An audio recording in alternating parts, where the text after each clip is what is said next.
Varētu šis, ka dzīve bērnībā ir viegla. Cītīgi jāmācās. Ļevits, tu idiot! Labs. Jākrāj kabatas nauda. Jāklausās pārmetumos. Pārunāt, uzvedību. Mācies un spēlē saksofonu. Vakarā pārbaudīšu. Tas ir līdz brīdim, kad nonāc tādās ziepēs, no kurām izkļūt var jau tikai pieaugušais. Stop! Uz kurieni tu taisies? Pie sociālā vispirms un bez piezīmes nerādies. No solnotas sākam.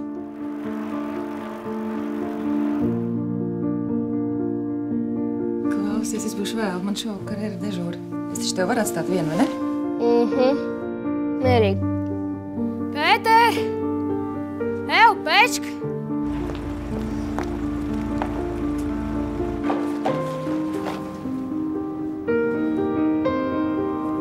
Es tur visām drēbēm guli. Vakar bija ārā. Cikos? Es taču zinu, ka tu mēs nebūs. Nav nevienu.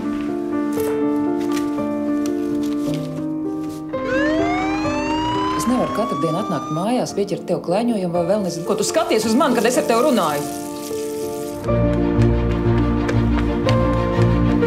Studija Tanka piedāvā